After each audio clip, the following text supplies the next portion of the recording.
Good afternoon, everybody. Welcome for this session.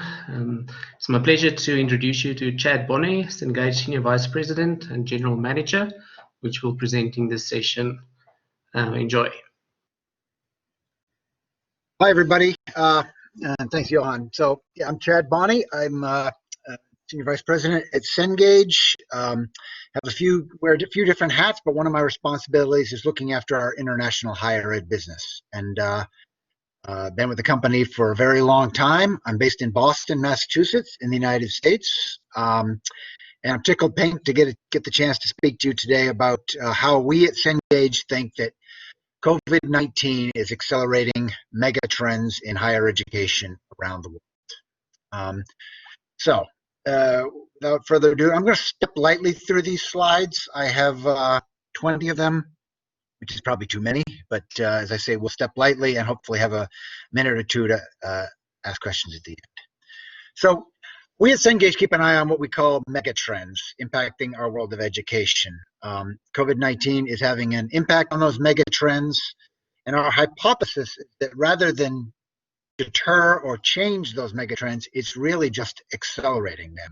So I'm going to walk through a few of the pillars of what we see main megatrends are, and then how we think COVID in turn is affecting each one of those, and then a couple slides on what my company Cengage is doing. And as I say, we'll hopefully have a few minutes to answer some questions at the end. So by way of background, for those of you not aware, Cengage is we call ourselves a global education and technology company built for learners. Once upon a time, we would have called ourselves a publisher. We've reached 1 billion learners around the world. We have offices in about 20 countries, employees in close to 40, and we sell into 125.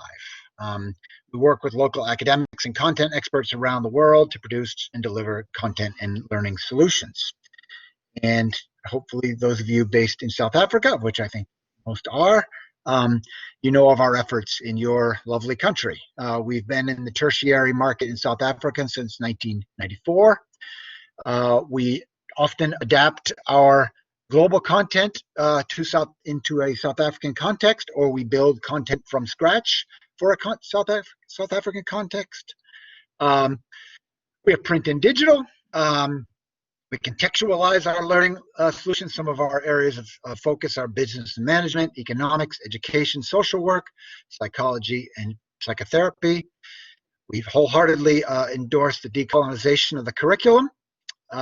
We have sales to most of your universities. I don't know, I guess this is largely a University of Pretoria crowd here, but at the risk of saying the wrong thing, we do also sell to some of your other universities in South Africa. And we have some interesting partnerships, one of which is with Edge, who are doing a lot of innovative things in the South African market, and we are working to distribute that throughout the country.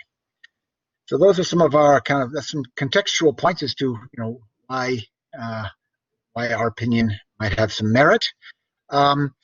So some of our mega trends as we see them.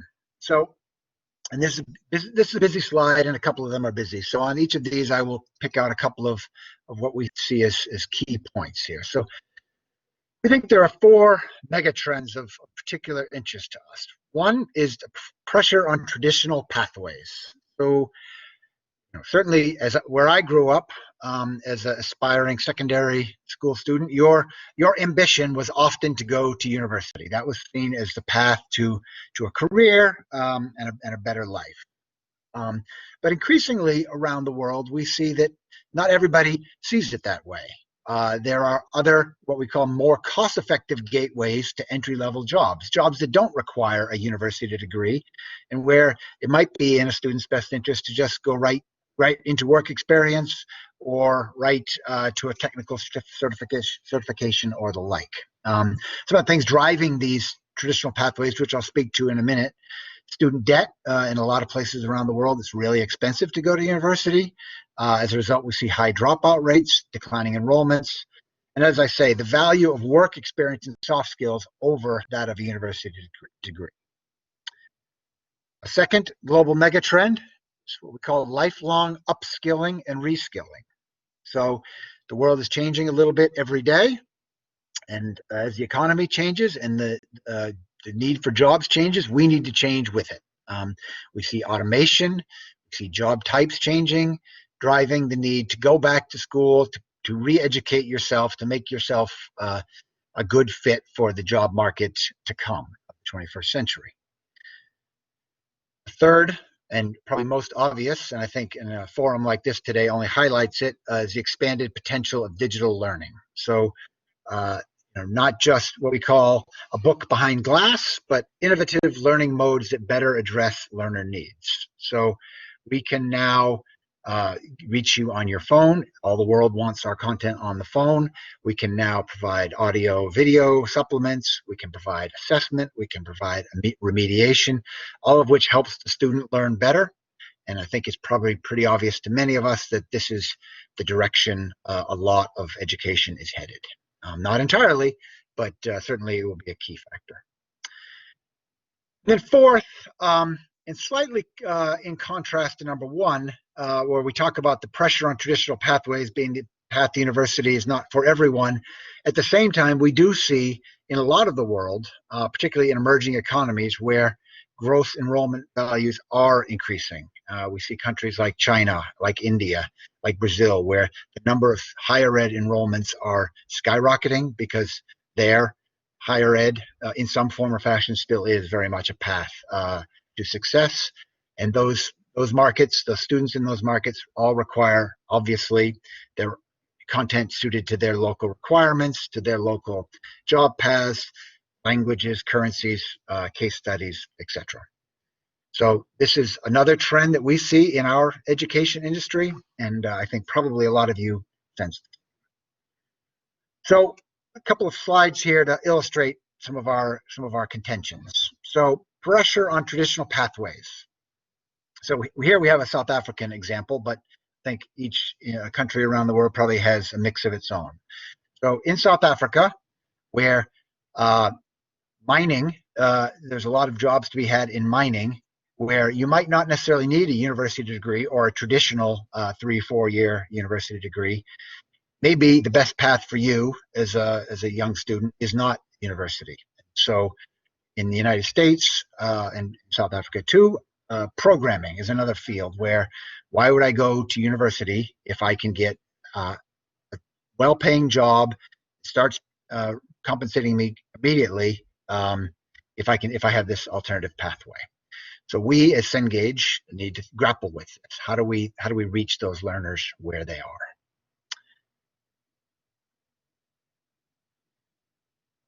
are? A couple of data points to support our contention that lifelong upskilling and reskilling is a growing megatrend that will only be accelerated under COVID-19. So this is a U.S. survey, and I concede in advance quite a few of these data points are U.S. or global. We are an American-based company that does do a lot of its business in the U.S. So a lot of our data points are from there, but I think applicable in a country like South Africa and most of the world. Here, 1/3 of respondents say that they are considering education as a response to unemployment. 33% of people agree or strongly agree that if I were to lose my job because of the coronavirus, I will need additional education or training to find another job with the same wages or income. And here, the second data point, similar but slightly different. If I had US $5,000 to available in your future education or training, where would you prefer to spend it? Here it is interesting to see that accredited universities are still where most people think of turning first, but actually 43% would turn first to an online accredited university, not in person. So again, jobs are going to change, our economic needs are going to change, and we as education providers need to change with it. So the expanded potential for digital learning, digital learning enables a lot of new approaches. This slide speaks to one of those new approaches, which is microlearning, which is one of many examples. The market for skill-based, bite-sized learning content consumption is forecast to grow at 12% through 2024. So by this we mean I'm not necessarily going to go to university for multiple years, but I might take a 6-week course in something that will help me get a job soon, that will help some other phase of my life, not necessarily just getting a job. My sons, frankly, this summer during their long break, have turned to 6-week courses at extension schools and MOOCs and some professional providers to take classes over the summer to help better themselves and get ready for the next stage of their education.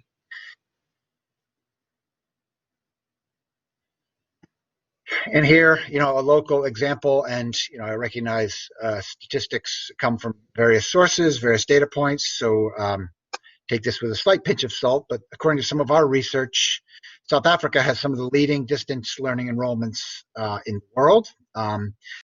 Russia, Canada, US are examples. So here we're seeing very high percentages in certain countries of students who partake in higher ed are doing so at a distance. We think that is only going to grow. And then the last point where we're highlighting some of those mega trends, here we're talking about localized global learning growth. And again, appreciate this is a busy slide, but I think it underlines statistically, empirically, what we've been saying, which is that around the world, more people are going to university.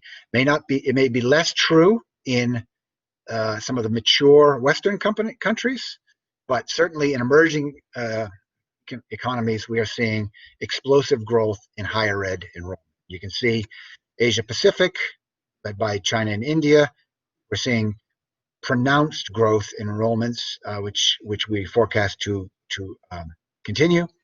But the same is true Latin America and the Caribbean, the Middle East, and Sub-Saharan Africa. So, how do we feel that COVID-19 are impacting these megatrends? Well, our hypotheses, again, probably not dissimilar to a lot of your own feelings out there, is that the fittest will survive, leading to the risk of increased inequality. Where I live in the northeastern United States, this summer, a slew of higher ed institutions have announced they are closing their doors for good because students are not coming back. Universities or colleges that have been around for decades, if not hundreds of years, are closing down. And that will reduce, it runs the risk of reducing accessibility for people to better themselves. At the same time, online and distance education will gain greater legitimacy, as noted.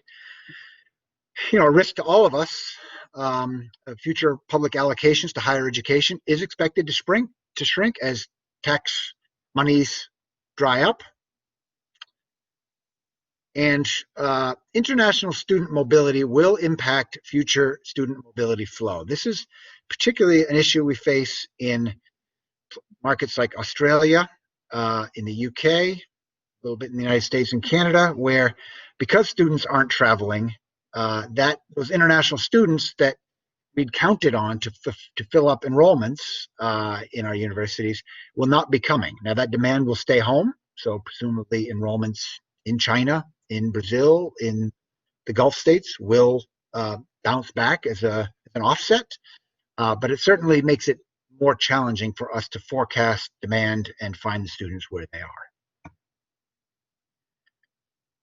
So going back to our pillars, so how will COVID-19 accelerate the transformation of traditional higher ed? So we mentioned some of the things already causing that kind of drop in the pressures for the traditional pathway certainly in the Western and mature economies. Well, student debt, high dropout rates, declining enrollments, this is only exacerbating it. We've seen a number of students who will be putting off their university education, will be dropping out of their university education. And frankly, there's still a bit of cloudy here. We still don't have definitive numbers. United States universities will start to get back going in the next couple of weeks, and we'll know for sure then what kind of impact that's going to have here. But we're seeing in Australia right now where they're in second semester and enrollments are down.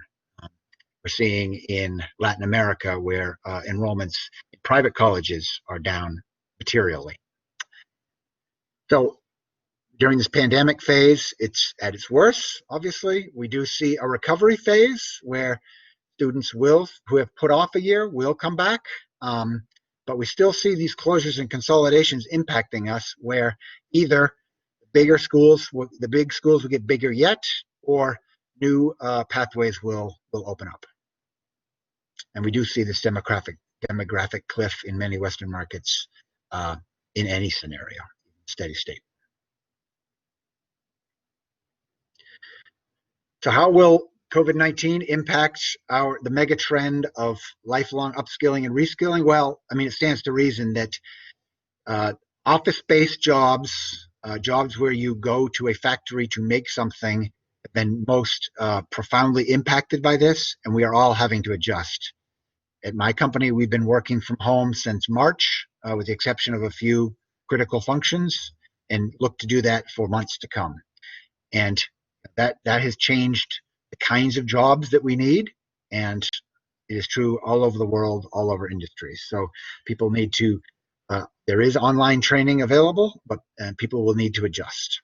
We see that during the pandemic phase, while there is an increased demand to reskill, the budgets to pay for this are crimped. Their salaries have been reduced, they're out of work. Private companies are not spending what they were before in learning and development. So there is definitely a squeeze, and people will have to get creative. Some people are turning to MOOCs, which tend to be non-credentialed, but are a way forward. Or we're big borrowing, stealing from budgets elsewhere. We do see, as we get through the recovery and the steady state, that this will only accelerate.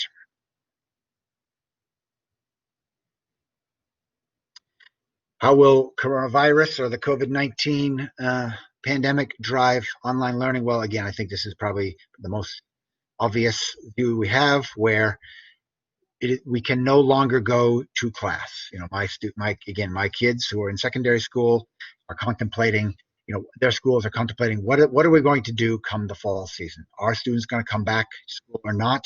And I think schools, universities all over the world are facing this very thing. And there will be increased online learning. And how do we, as educators and content providers, react to that is going to be crucial. I can tell you that at our company, we are preparing for a onslaught of digital support requirements, where students and lecturers and institutions used to roll out the textbooks right about this time of year, and now they have to provide that same content in a digital fashion. And then localized learning growth. Again, right now, like everyone else, I guess the premise here is that the coronavirus spares no one. That while we have some markets around the world, like Vietnam is one, Australia until quite recently was another, where the impact on our education space has been less. We think that there is no one unaffected, and so this affects all of our markets around the world, all of the higher education industry around the world. No one is spared, and so some of these same principles about the need for a shift to digital are going to be crucial. We do see a steady state phase where there will be a return to growth, particularly in some of these markets, the emerging markets that I spoke of. So those are how we see coronavirus and COVID-19 accelerating our megatrends. What are we doing about it? We as Cengage, I've spoken a little bit about it throughout the other slides, but here are a couple of specific things we've been doing. And again, I think a lot of our partners around the world and a lot of our competitors are doing something similar, but we feel pretty good about what we're doing. So we are providing support to customers based on the local impact in your teaching style and product availability. So for faculty, we've been issuing instructor guides, online teaching options. For the student, again, we have geared up. We are doubling our support teams in several of our offices around the world, getting ready for return to school situations where people don't know how to use some of our online platforms or have lost their access codes or what have you. We're making sure that people have access to all the training materials that they need. And we are supporting institutions such as the University of Pretoria with resources and digital support. A couple of interesting data points from some of our surveys. So 56% of our instructors are using teaching methods that they've never used before. Zoom, products like this, Blackboard being amongst them. And this past spring, 90% of schools in the United States moved to emergency distance learning. That is an enormous percentage. And I think we will see even more of that, I think, this fall. Just a few more specifics. We've provided, in the United States anyway, we've provided free access to platforms and e-texts. We've Ed2Go, which is an online learning tool, largely for that life upskilling element I spoke of earlier. A lot of free access there. Our beauty programs have been offered free of charge. And our school business in the United States, that secondary business, is offered free resource to 4 million students. Globally, we've created 44,000 online courses and shifted 3 million students online, which is pretty big. So in conclusion, in South Africa, our commitment remains to provide high quality print and digital content to meet local needs. We have provided free access to courseware to 18,000 students. We had some free access to ebooks through a number of third-party providers. We say we're in the news. I don't know if this is a best-selling text or not, but in published South Africa, we got some coverage for this. We do aspire to deliver an unparalleled level of personalized service support and training. We have a team in South Africa and in Europe and the US here to support you as you support your LMS integration and, as I say, instructors. And here at the bottom are a couple of places you can turn to for your learning solutions needs, if you're interested in authoring with us, or if you need to contact a learning consultant. So that was what I hope to speak to this group about today. There's a few musings from Cengage on what coronavirus is meaning for our space and yours, and how we're trying to react to that. So I don't know if there are any questions, but certainly willing to take in the couple of minutes that remain to us. Thank you very much, Chad, for the interesting information. Yes, we'll give a minute or two if people want to ask something in the chat room while they're thinking of some interesting questions. I just want to congratulate Ms. Meridian Mawele. She's the winner for this session, and the Flexible Future team will be in contact with you. And I just want to inform everybody also about the final keynote starting in about 3 minutes. So if there's no questions, I can't see any questions in the chat now. Just everybody thanking you. Thank you again, Chad, for sharing the insights, and we really appreciate you also coming to this conference. Thank you, everybody. See you then in the final keynote. Happy to do it. Thank you.